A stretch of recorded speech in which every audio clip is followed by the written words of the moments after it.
Hey, Mike, where'd you get these endless summer movie tickets from? Whoa, I love those.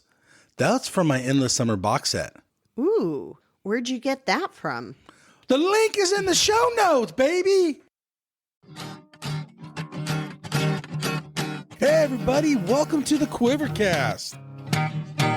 You go left, I go right. Man, this wave is out of sight. Going surfing, going surfing, going surfing. All right, everyone, welcome back to the QuiverCast. We have a super special guest from Carlsbad, but I think he lives in Oceanside now, Duran Barr. How are you, Duran? I'm doing great. Happy to be here. Thanks for having me. Stoked. Thank you for doing this. Well, what'd you do today? Did you surf?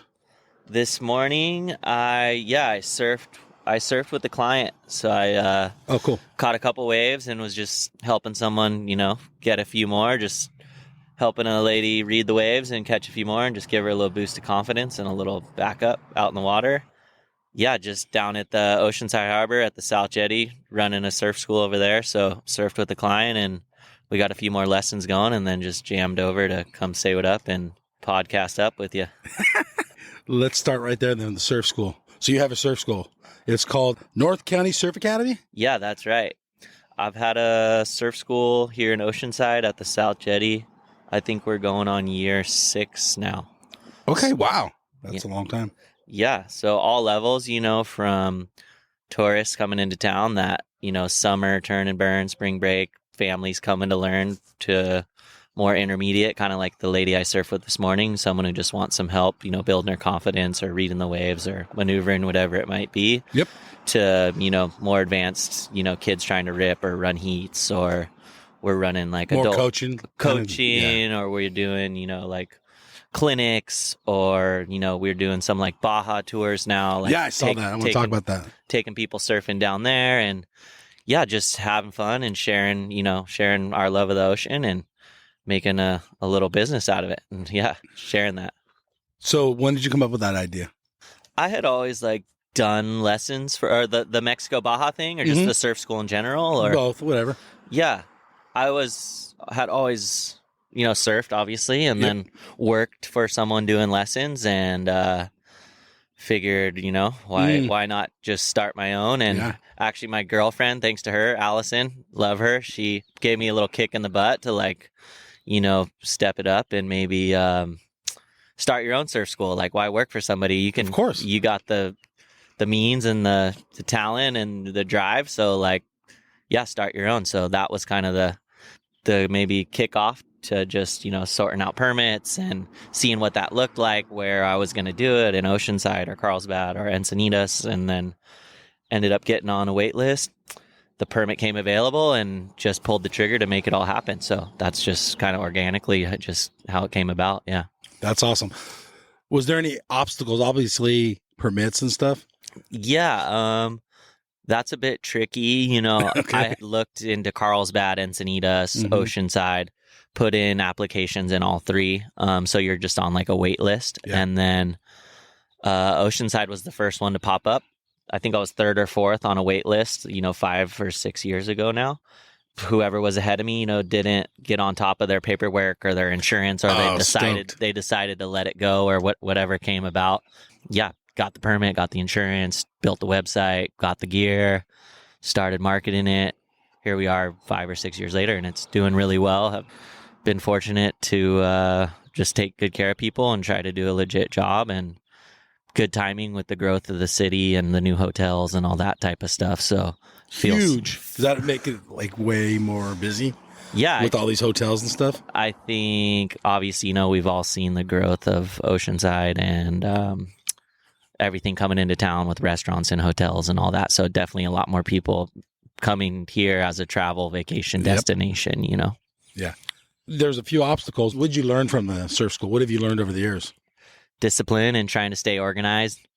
Yeah, insurance and paperwork, budget, dealing with real lucky to get the, be working with the Mission Pacific and the Seabird, running their surf program. So just stepping it up and being more professional, I guess, and working with, higher end clients and people like Hyatt or stuff like that.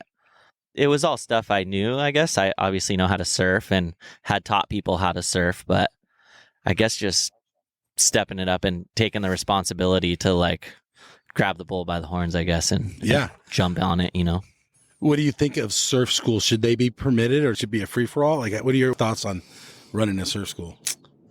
I get both sides of it. Like when I was a grommer, I respect the hustle of people trying to grind and trying to make some extra cash and running lessons and stuff. But I like the permitted and insured, real, you know, legitimate part of it as well, just because, you know, there's only so much real estate. There's only so much beach in each town. And there's schools that are paying, you know, they're legitimate for permits and insurance. And this is your slot of beach and this is where you run business. And there's a reason why there's only, you know, 10 permits, because that's how much beach space there is. And that's what's safe for the lifeguards to be able to manage it. And that what feels right for not to be overcrowded. You know, if there was like a unlimited amount of permits, then people would be on top of each other and chaos. And it'd be chaos. So everyone that has a permit, you know, we all respect each other and we're all in the same boat, maybe a little different style. Or, you know, John Daniels maybe focuses more on the coaching and Whitlock has the camps and we do it our style. But there's room for everyone, but I like the legitimate permits. We're definitely watching the beach, and like if we see guys running lessons that aren't supposed to be there, we're paying. Yeah, you're paying money. We're paying insurance, permits, and expensive stuff, you know. So, and that's just take good care of people and run a legit business so you can actually do well and do some numbers and not be like bootleg black market. But I respect the hustle too. So the guys that are doing that, just do it where there's no other schools. Don't do it in front of Whitlock or myself or John Daniels at the harbor where there's people paying for permits. There's other spots where you can do it and get away with it. 100%. Yeah. How does it feel being a business owner? Is that stressful? Is it fun, or is it both? It's both, I would say. I've tried find a good balance with my life where being successful and, you know, trying to grow and do cool things and get ahead a little bit, hopefully. It can be stressful, but it feels great to be shaking and moving and doing something that I love and getting to share that with people. And surfing's grown so much. You know, my dad's a shaper and we get to take care of people, teach them a new passion or a new love and get them their first board and help them with their wetsuits. And it's just something that we've all been so lucky to, you know, grow up and do. It's just normal for us, but it is this amazing thing. I feel grateful that we have that and it's just been our life, you know? Okay, so now let's start at the very beginning. You growing up, how did you get into surfing? Obviously, you mentioned your dad's a shaper. Yeah. It's world renowned. The Barr name. Yeah. In surfing world is pretty big. Definitely. Yeah. My dad, David Barr, and my uncle, Paul Barr, super legendary surfers in San Diego and globally. So I was born into a really pretty prestigious surfing family. Surfing, I was probably surfing in my mom's stomach when she was pregnant with me, you know, or as soon as I was out of there, I was on a board. Yeah, my dad, he was on tour and he shaped, did all that and did really well and helped put California on the map. Him and like Joey Baran when surfing was kind of like going professional, I think, like in the early 80s when it was kind of transitioning from like a soul sport, the 70s, into like contracts and money and sponsorships and tours. And my dad and Joey Baran were like the kind of the first couple California kids, big guys that were pushing it and running it and on that world stage. So that's what I was born into, and surfing was always just, it was in my blood and that was a part of my life, and I was definitely going to surf. It was probably going to take over or be a big part of my life for sure. So you obviously don't remember your first wave. I don't remember my first wave, no. But yeah, what you're saying, so my family, mom and dad, both second generation, you know, their dads were both military, moved to Oceanside because of the military. My mom and my dad both went to Carlsbad High School. I was born in Tri-City in Oceanside, but raised in Carlsbad. Jefferson Elementary there in the village, Valley Middle School, Carlsbad High School. State Beach, those are my stomping grounds, State Beach locals. That was kind of the breeding ground, I guess, for Carlsbad surfing and our kind of crew or whatever. Yeah, born and raised Carlsbad, and now I'm in Oceanside and have the surf school over here. partners in a restaurant over here, shoots fish and beer. Yeah, Oceanside transplant now, like the rest of them. So let's dig into that a little bit, and then we'll get a little further. But since you brought it up right now, I think back in the 80s, you probably weren't even born, but was there a big divide between Carlsbad and Oceanside where there's none necessarily anymore? Yeah, definitely. Even it was pretty heavy when I was a Grom. I still came through. I think maybe I was one of the last generations where surfing was still pretty hardcore and dog eat dog, and kind of had to earn your spot in the lineup or earn your spot in the parking lot, and Grom abuse and heckling and getting tortured by the older guys. That was just being part of the crew. But Carlsbad Oceanside definitely was a big rivalry, in and out of the water, like fights and house parties and girls. And it was, at least for my generation, it was kind of, we made the peace, but there was always something going on, good and bad. But for the most part, we were homies, like crosstown rivals. But definitely always there was, crosstown rivalry for sure. Just right over the lagoon, usually different kind of waves too. The waves used to be better in Carlsbad, so I think we didn't have to come over as much. But with State Beach isn't that good anymore. Warm Waters is rarely good. Tamarack's okay compared to what it used to be. The Pono can get fun and stuff, but now I live in Oceanside and the waves are better over here usually, so I don't go to Carlsbad as much. Right. Did you ever hear stories like your dad or your parents talking about? Yeah, I think my dad and my Uncle Paul were pretty cutthroat. I've heard from a lot of people.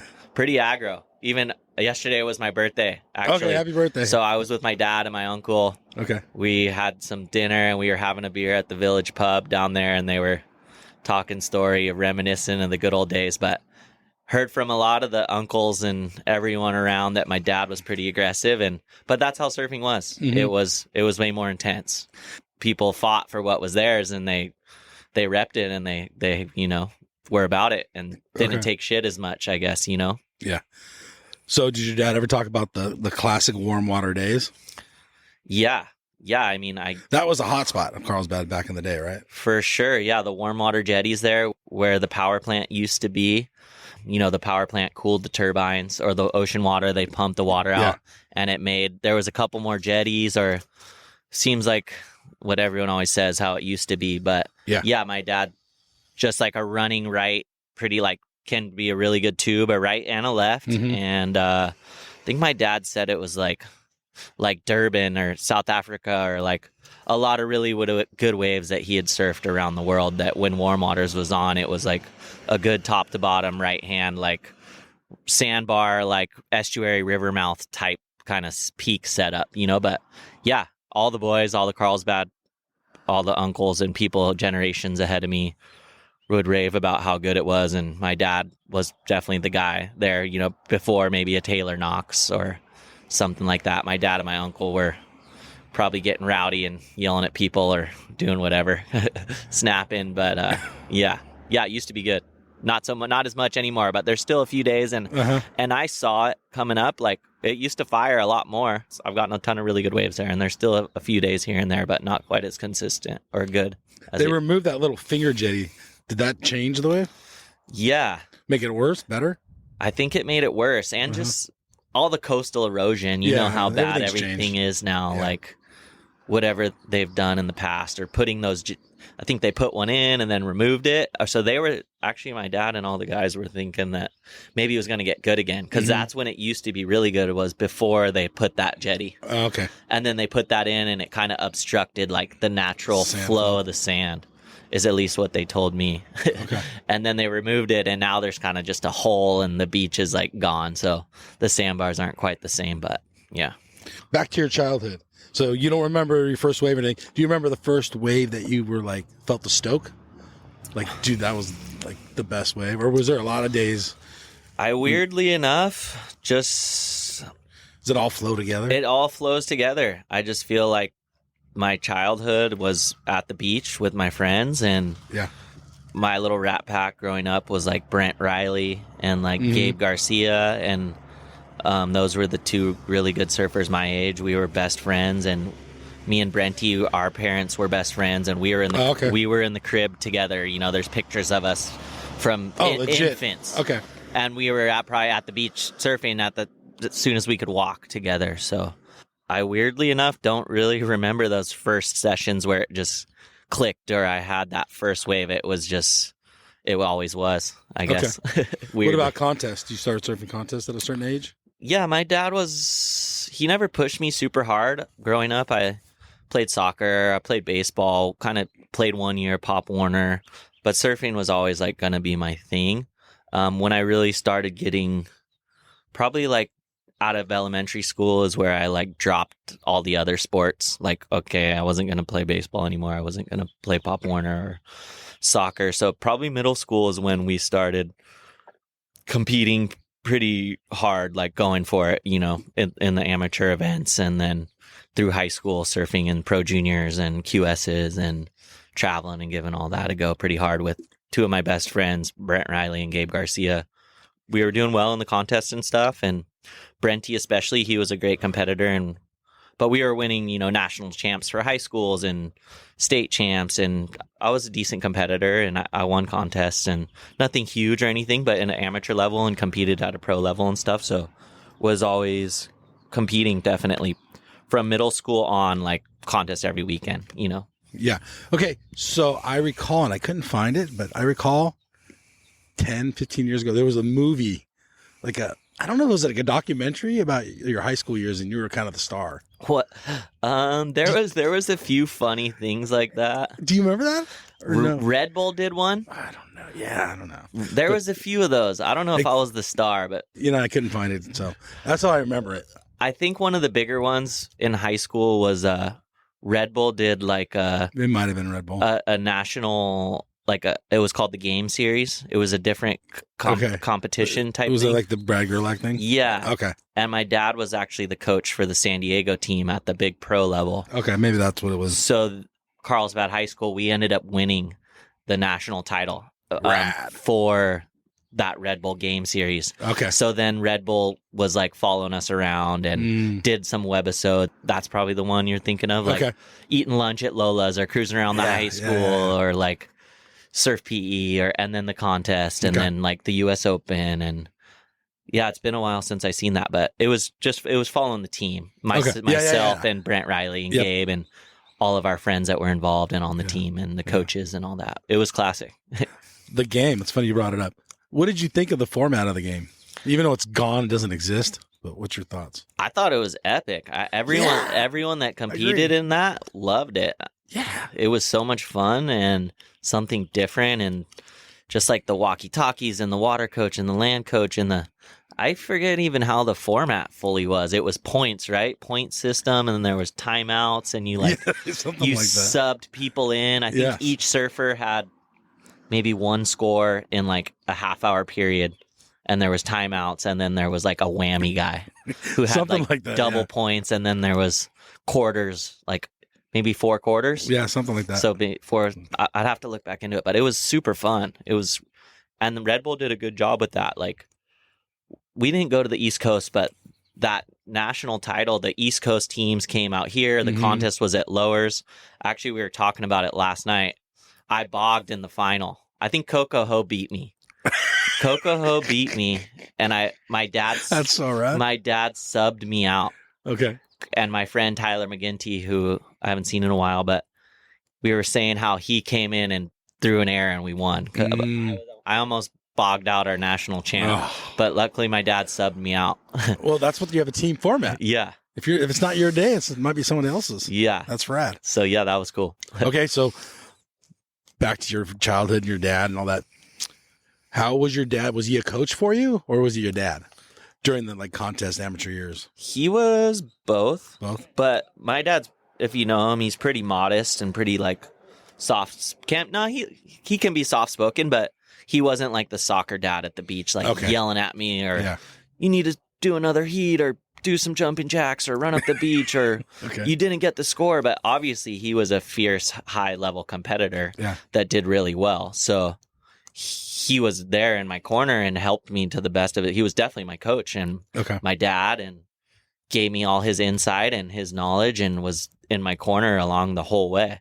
But it wasn't overbearing. He wasn't like too hard on me. He just let me kind of do my thing. Right.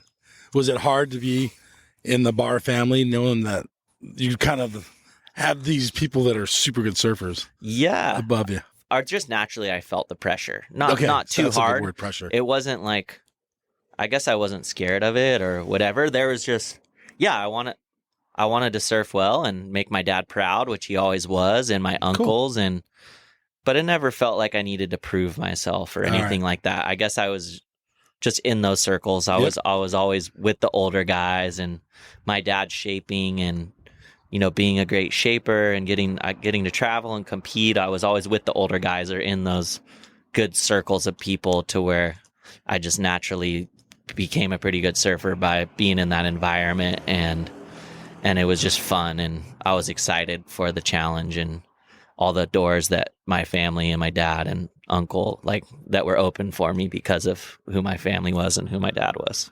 Right. What about your first big wave experience?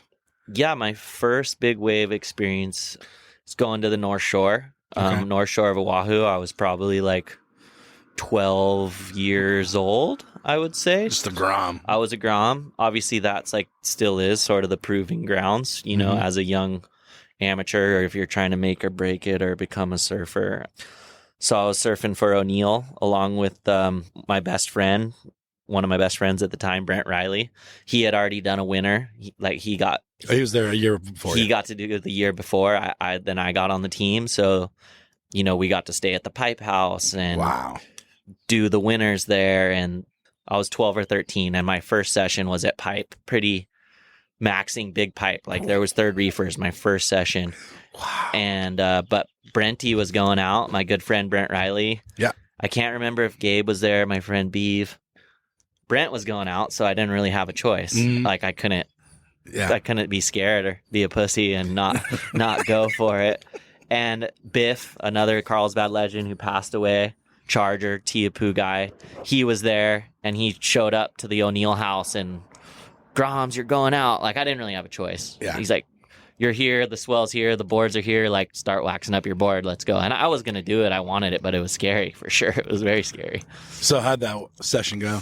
I didn't get a good wave, that's for sure. And Brent, he ended up getting a good wave and got the photo, and people were kind of tripping. Brent, you'll remember, our friends will remember, just a solid first reef pipe wave, just a nice square, beautiful, crazy looking wave. And we were pretty young, and Brenty was owning it even harder than he was really winning a lot of the contest. He was doing really well, and then he got the wave. So I don't remember a memorable wave from that first session. I think I was just trying to survive and be out there. Which makes sense. Yeah. First session. Yeah, of course. But it was maxing real pipe. It was scary, but I was out there, and my friend Brenty got an amazing wave. I don't think I got a good wave that day. But through the years, got the chance to, keep going every winter and stay at the house and get more comfortable. Yeah, got some fun waves at Pipe and got to surf all over the North Shore and all over Hawaii, and super grateful for those experiences and opportunities, for sure. So you said fun waves. Were they truly fun, or were you I guess are you frightened of big waves? Of course you're frightened. You always get scared. Okay. Back then, especially more when I was younger coming up, it was scary for sure. It's scary. I talk it down now that I'm a little older and have more experience. Yeah, but a lot more experience. Yeah, it's scary. It's super scary. Surfing Pipe, it's shallow, it's gnarly. The crowds, the people, the sponsors, the contests, it's intense. It's very intense. The locals, everything, every part about it. But it was a lot of fun, and definitely a ton of moments where I was scared or had a pretty bad wipe out at Pipe one time. My leg went into a hole in the reef. Wow. I thought my leg was gonna break off of my body. All right, tell us about that. Yeah, I got a wave at Pipe. I fell, and my leg up to my pelvis all the way went into a hole, and I was still getting thrashed. So I thought my leg was gonna break off my hips or something like that. I got pushed out of it, but quite a bit of scrapes and bruises and stitches and staples and stuff like that. But getting those opportunities to experience waves like that made me like hungry for those type of waves, and those are the type of waves that I enjoy. And nowadays, you know, is hollower, more, a little stronger, heavier type waves. It was those opportunities, getting to go surf on the North Shore and be with my friends and push each other and be at the house and see the pros and be a part of that, which is, there was tons of scary moments. Still do get scared.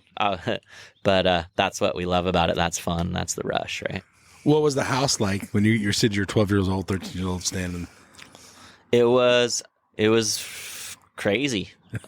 It was crazy to be there. I think the first year I was there, like, I don't know, it all starts to blend together, but Jordy Smith, Timmy Reyes, Corey Lopez, Roy Powers, you know, all these big names, the hottest guys around at the moment, you know, they're, you know, you're washing their dishes and Are you getting treated like the Grom? Yeah, for sure. Yeah, you're earning your keep. Mm-hmm.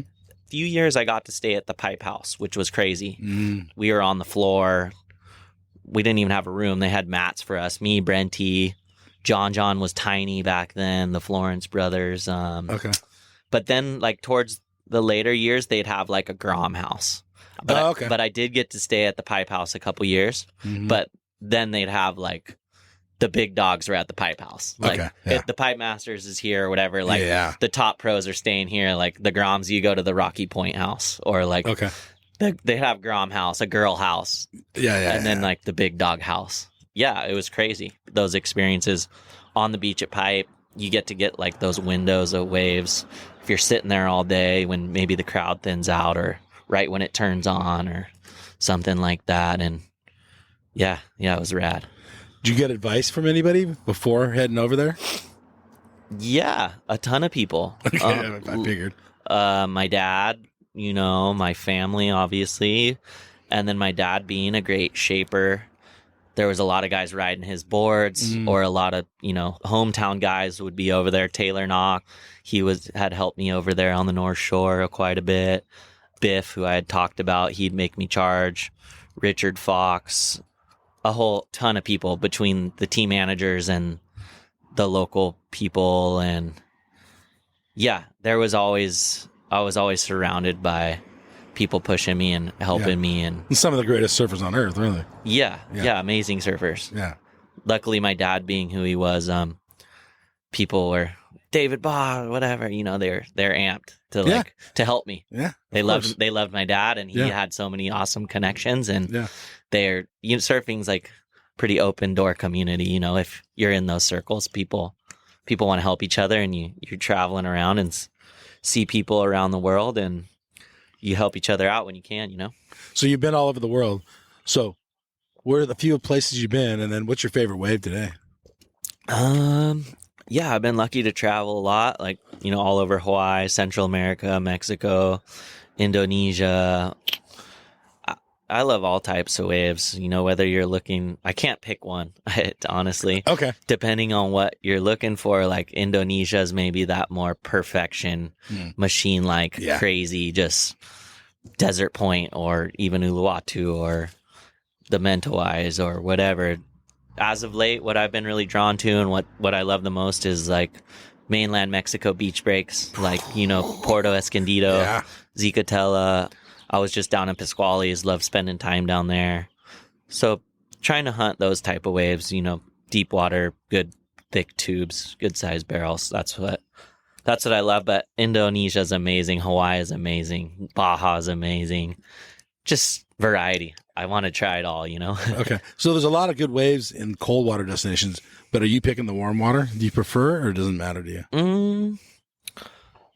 I mean, I'd prefer board shorts for sure, but I guess wherever. Okay. A wetsuit doesn't bother me. Growing up here, like you're always in a wetsuit all winter, and I like to hang out in northern Baja all winter. It's cold there. So cold. It's cold down there, and so wherever the big fun barrels are going to be, I'm down. Okay. Warm, cold, clear water, brown water, whatever. How are you picking your places you're going now currently? Do you look at the map? Are you chasing swell? Yeah, I am a lot. Okay. So with what I kind of got going on around town, you know, have the surf school going and still have support to surf and sponsors and stuff like that. So the brands that are taking care of me and supporting me, that's kind of what they want me to do or that's the style of surf that I'm chasing is, pretty heavy beach break and fun barrels and more like kind of free surfing and doing photo stuff and video stuff and fun storytelling and just looking for really good waves and chasing swells, whether it's mainland Mexico or Hawaii or Central America or Indo or whatever it might be. And depending on what the brand, what's on the schedule, what we need to do or whatever. Oh, okay. They kind of guiding you or? Luckily, I kind of know what I want and what type of waves I want to. Yeah.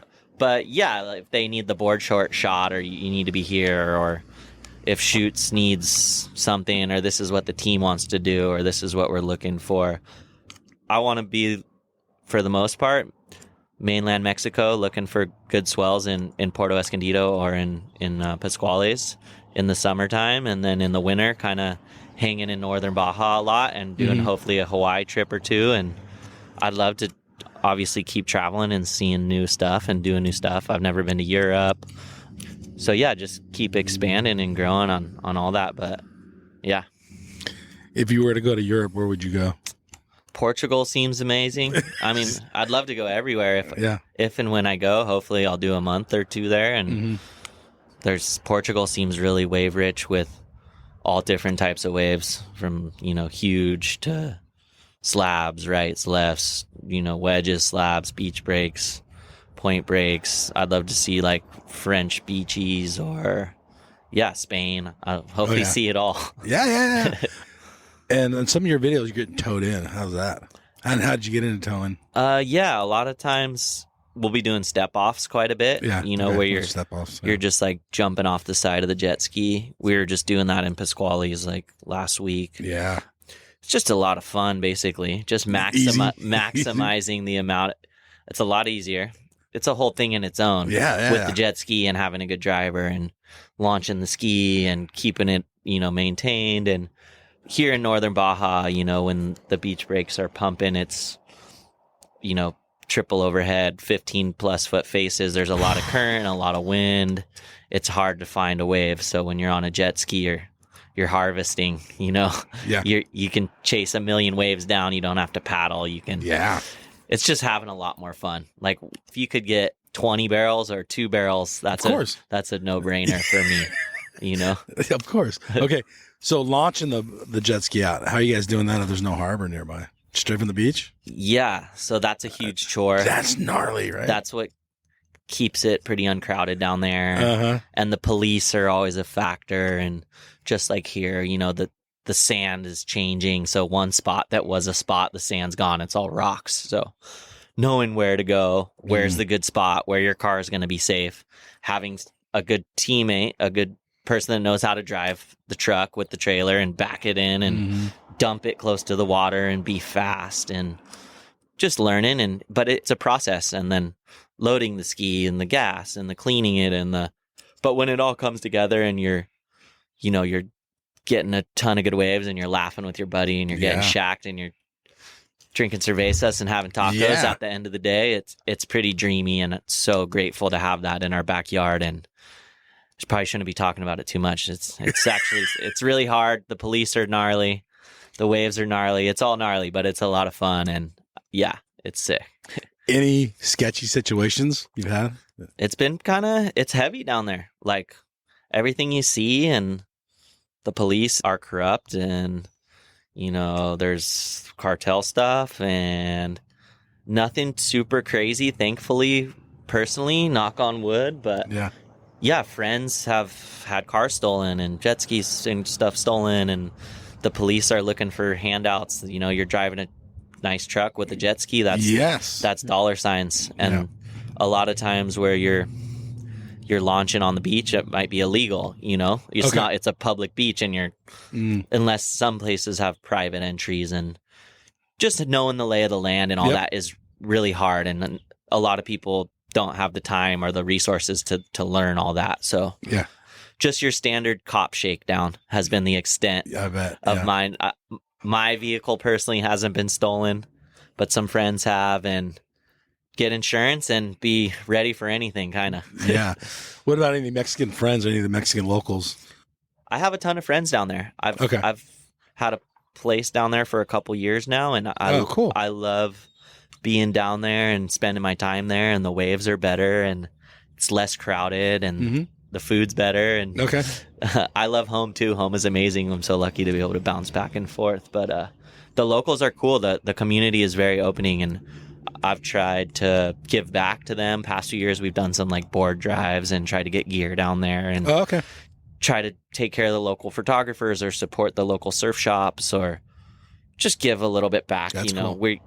we get to take so much and get so many good waves and enjoy the culture and have such an amazing place right there at our fingertips. So try to give back a little bit and help out as well, you know. But they've been welcoming and really cool to me. Is the surf culture in Mexico growing? Or what is the culture like? And I'm talking about that in like northern Baja more exclusively is where like I have more roots, but have tons of friends like in Puerto Escondido is amazing, very special place, beautiful, incredible waves, but the crowd can be pretty intense there. Some heavier localism, which is a part of it. That's a part of surfing, and it's still held at that standard of things maybe how they used to be like in Hawaii or around here. Yep.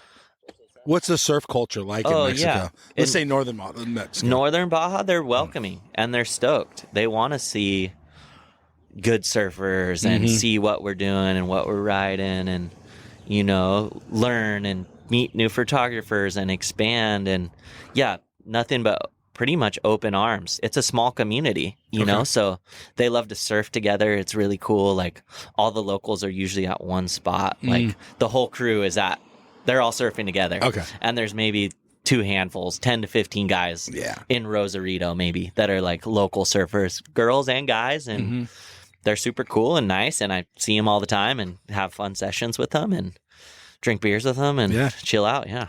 That's right. What about mainland in Mexico? I mean, you're saying there's a lot more surfers, Mexican surfers there? Yeah. Or is it tourist at Porto and stuff? It's a combination.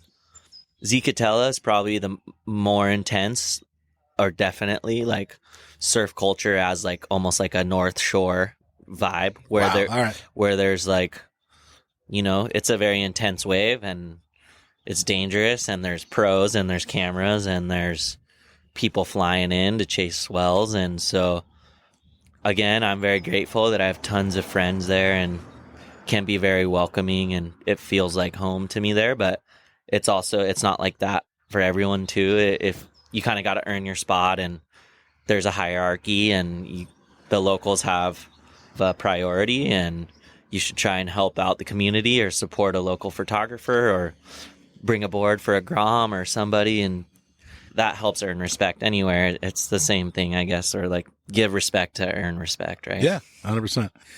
You do these videos. I saw one. It's really good with Bird. Which one was that? I saw the one that you were up in like San Francisco. You're surfing some. Oh yeah. What board was it? It looked like a hard board to surf, but you're ripping on it for what it was. It was the Keating board. Yeah, we did. Surfer Magazine did like was it from Surfer? Bird Surf Shed thing. Where they had some boards and they pulled board out of the rafters. Yeah. I think boards that had some like heritage to San Diego or something like that. You did a San Diego one, I think, and you did one up in San Francisco. Yeah, I got to go up to San Fran and kind of piggyback on one of theirs. My good friend Blake Michelle, an amazing local cinematographer, filmer. He was working with Surfer Magazine at the time, and they were going up there, and the waves looked fun. So I just jumped in the car to go surf, and then ended up trying the boards and hanging out and just being a part of the kind of edit. And then we did one here in San Diego with myself and Jake Marshall and Derek Disney. And was that it? I don't know. But yeah, that was fun. It was pulling boards out of the rafters, like some historic boards and unique designs and templates, and putting them under our feet and running them around town. It was cool. It was impressive to see you surf that board because it looked like a hard board to ride, and it was the board was from like '69 or '68. It's like was that the single fin one? Yeah, it was the single fin. Yeah. Oh yeah, I can't even remember the wave that I got on it, but that one was difficult. That one was difficult. It looked super hard, but you did pretty good on it. I was impressed. Thanks. Yeah, I think I haven't ridden a ton of single fins, so Yeah. I guess I did okay. So you were stoked, so I'm stoked. Yeah. Okay, so let's talk about your quiver. What's your quiver like? And you seem to deal with your dad, a shaper, but you also have other boards, other shapers you work with. Yeah. Or you get boards from, whatever. I'm super fortunate in the surfboard department, so super grateful to have a lot of really good relationships. My dad, the biggest key relationship of all of them, is an amazing craftsman, one of the world's best. He's up there with anybody. Yep. From his shortboards to his guns, especially, are very, very amazing boards that will work anywhere, and I'd put them up to any other board. But have a great relationship with Paizel. Get to test drive a lot of their boards locally. Surfboard Broker is a shop that I surf for. They always have a lot of variety of cool boards coming through there, so get to get my hands on quite a bit. That's cool. Friends with Danny Woodruff and Ben over at Lost, and best friend Brent Riley and Nutty over at JS. So I think with the surf school and chasing waves and filming, people are they let me try boards, and there's some value in it or I can tell them what I like and get some good feedback. And usually we're getting footage or running the surf school and people are seeing them. So grateful I get to try a lot of really sick boards, and that helps my dad too. It's cool that my dad's up to it. Like some shapers are maybe like off of that, where my dad's like likes to check out boards and see what other people are doing. And then we can come back to the drawing board and pull some things from this or pull some things from that and see what we like. And so, tons of really amazing boards. Thank you to everyone in the board industry here locally and Oceanside. And surfboards are fun. So what's your let's just say your atypical daily shape? My Oceanside go-to there you go. is like shorter, wider, flatter rockers, usually a swallowtail quad. One that I really been liking is like the Astropop from Paizel, or I like the Sub-Zero from JS.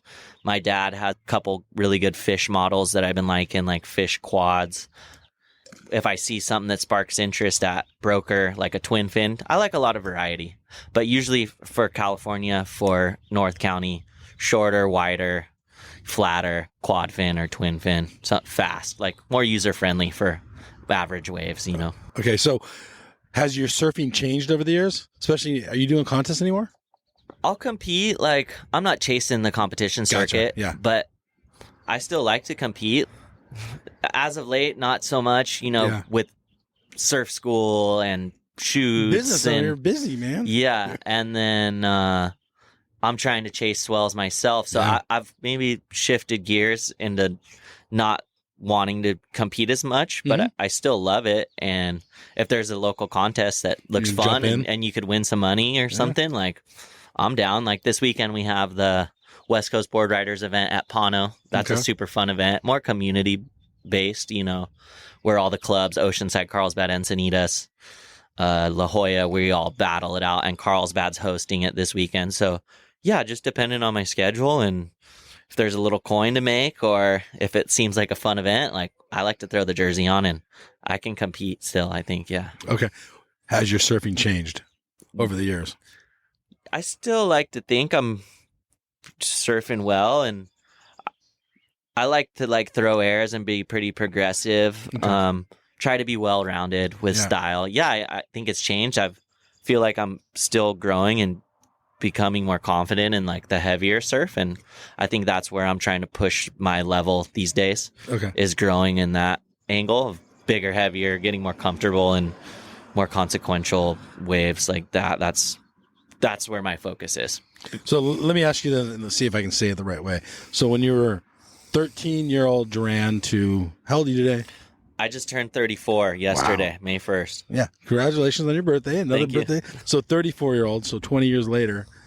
What were you thinking of surfing in your head? Thinking of surfing heats when you were 13, or were you just free surfing? When I was younger, like the atmosphere I kind of was like, you compete, you QS, you maybe make the tour. That was the pro surfer kind of angle. Yes. Back then. Compete, sponsors. There wasn't this like social media and not as much like free surfing video storytelling type stuff, or that wasn't valued as much, or it was just different. Yeah. There was the magazines, there was the contests, and that was kind of what you were trying to get shots and stuff. Where now with social media and, YouTube's, there's more room for storytelling, and that's a big value. But yeah, back then I was like, compete, do the QS, maybe make the tour. Like that was a dream, like for sure.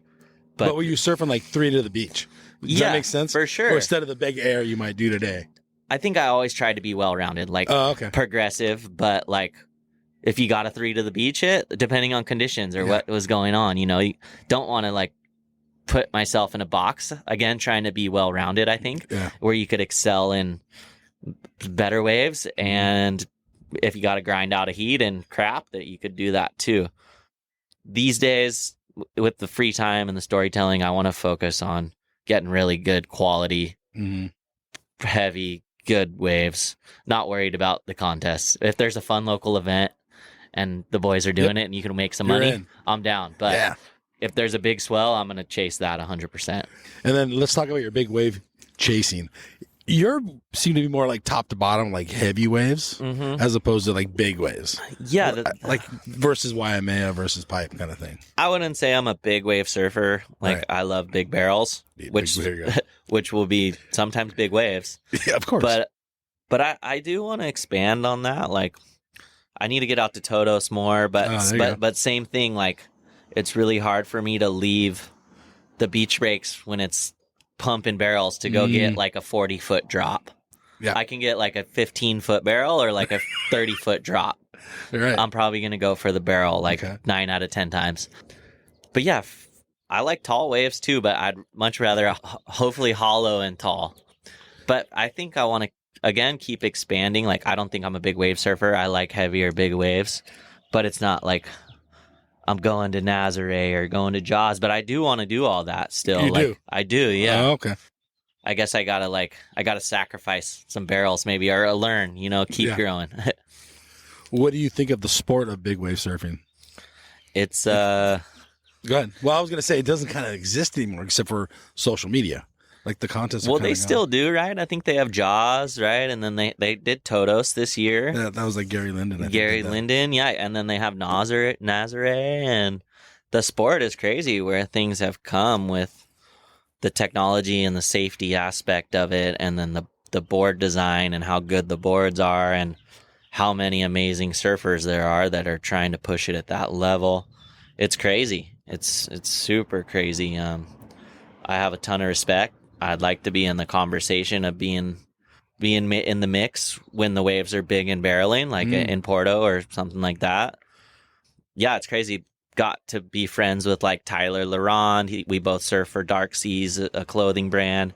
What he does out at Jaws, and know Albie, and the way those guys are pushing the limits on huge waves is crazy. And then guys getting big ones at Todos, and Nazare is a whole other thing. My friend Andreas Flores, he got a crazy paddle wave out there, one of the biggest ever this past year. So I'm hanging out with those guys, and I like the excitement, and I guess it just takes somebody like, let's go, But the sport's crazy where things are going. Sky's the limit.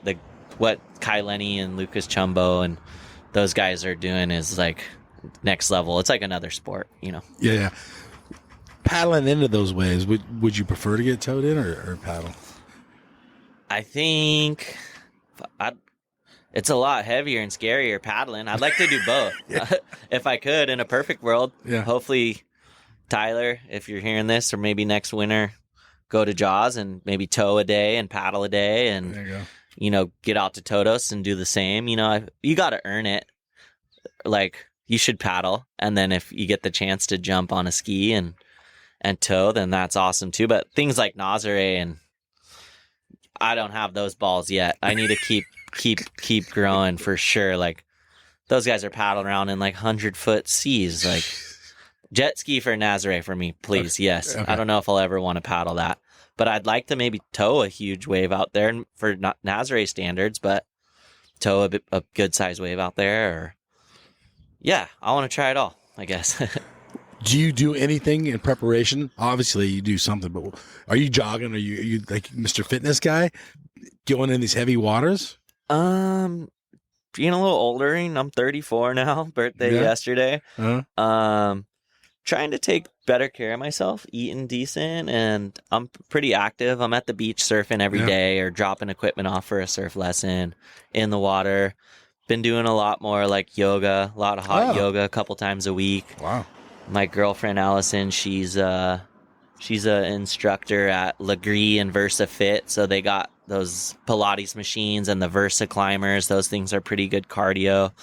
I went through a stage where I was seeing Brandon Glade over at Nicoa, and I've done some work with Paul Henniker, and I'm not super disciplined, but trying to be mindful of getting a little older and trying to take better care of myself and longevity, So, but my thing, I enjoy the yoga, the hot yoga. It's a mental challenge, I know I'm strong. Obviously, you can train and build stamina and build strength, but being limber and flexible and like lean, it seems important to me. But I know I should probably lift weights or have variety. But that's kind of my program right now is yoga and some cardio. Yeah. Well, there's not enough hours in the day too. For all the things we need to do. Right on. Okay. So what are some of your sponsors? You already talked about them. Dark Seas. Right now, I'm surfing for Dark Seas Clothing. They're a super rad brand. They actually started here in Oceanside, but they're based with Adrian Lopez. He's a pro skater. He was a part of the start of them. Super cool brand, really high quality product. They're giving us support to do a lot of fun storytelling and chasing waves and filming and shooting photos and cool team, grassroots kind of blue collar vibe. Surfing for Surfboard Broker, who's a board shop locally here in Carlsbad. Just started surfing for Rain Eyewear. Wow, cool. Shoots, the restaurant that I'm partners in, I also surf for them and kind of help with trips and the team and events and stuff like that. Adelio Wetsuits, they're taking care of me on rubber. My dad's boards, Pizel, everyone that's helped me with boards, kind of get to float around in that department. That's rad. Let's talk about Shoots a little. So you have 2 stores now? Yeah. 2 locations? Yeah, it was... They had the original one off Wisconsin. It's off Tremont. Tremont Collection. Shane Magnuson, a Maui pro surfer. It's his concept. He was doing poke pop-ups and selling poke and doing events and stuff. Chris Slowey, he's a general contractor and designer at Cultivate. They had a relationship and they became friends, and Chris liked the concept and brought together a team of guys to kind of launch a brick and mortar and launch a food and beverage brand. And I was lucky to have the opportunity to get on board with that kind of at the ground level. Dave and Waite, amazing chef. He's running the food department over there. He has Wrench and Rodent and The Plot, but just a cool team of guys that are food and beverage, surf, lifestyle, kind of Mexican, Hawaiian, poke, tacos, fish, sandwiches, all ceviches, all that type of stuff, sashimis. Oceanside location at the Tremont Collective was the first location, and we just opened the second location in Carlsbad Village. Super fun brand to be a part of. I get to be more on the fun side, or at least what I'm good at. It's surfing and shooting photos and doing video and hanging with the team and doing that sort of stuff. But there's a beer side of the brand as well. We have a Japanese lager that's amazing, doing collabs with Pizza Port, and we have a IPA, double IPA, Japanese lager, salty, a Mexican lager. So yeah, it's a cool brand. We have a great team of surfers, some fishermen, skaters, shaking and moving, doing fun stuff and doing some storytelling, and rad crew of people. Yeah, and you guys are doing, which I really like, are the events sometimes on like Friday nights. Yeah. You're showing movies, getting bands playing. Yeah, we're so badass. Trying to bring back kind of like bring the community, grassroots, fun stuff. This week with the surf shop kind of vibe, in my opinion. Yeah, for sure. I mean, try to bring that back. Surfing has changed and grown and pivoted in so many different directions, so that a little more old school camaraderie, grassroots feeling. This weekend we do First Fridays is the event, so we'll have bands and a surf premiere and whatever food vendors or whoever's sponsoring it.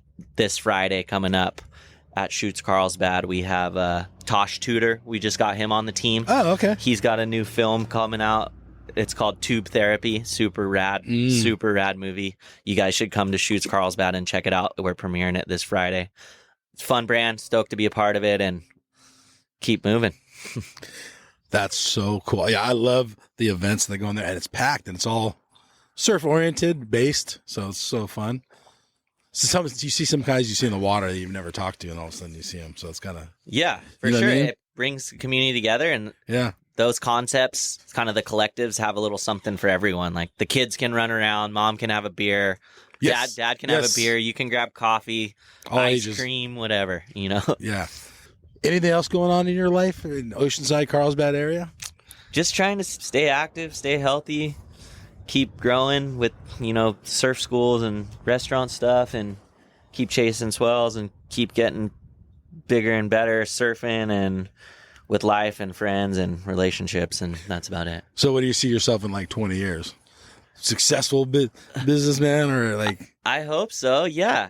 I'd like to be on track for that. Hopefully have some properties and some of the places I like to surf, you know, expanding maybe on that like travel surf market, you know, some surf retreats, or hopefully be relaxing somewhere warm with good waves and have a family and enjoying life, healthy and happy and surfing. Yeah, rad, right on. So grateful for our community and San Diego and North County and the surf community and everyone around, and just life is good, and thankful to everyone in my life, and stoked. Yeah, so everyone, I'll put in the show notes too, like a lot of the links. So they can get a hold of you if they need surf lessons or coaching. Yes, surf school, or head to the restaurant, or follow along with the sponsors or the storytelling, and hopefully we'll be doing a lot of cool stuff. Dark Seas is kind of making more of a full length this next year, or we're trying to. So rad. We're going to be chasing a lot of good waves and having a lot of fun. So look out for some good clips, and Right on. All right, everybody. Thanks, Duran Barr, for coming on. So this is Mike and Duran, and we are out of here. Yeehaw. Thank you. All right, cool. Thanks. Right. Man, this wave is out of sight. Going surfing. Going surfing. Going surfing with friends. Ride this wave to the shore. Paddle out, I'm gonna catch 10 more. Going surfing. Going surfing. Going surfing with friends. I don't care if it's wrong or right. I'm gonna do it all day. I'm gonna do it all night. I'm going surfing. Going surfing. Going surfing with friends.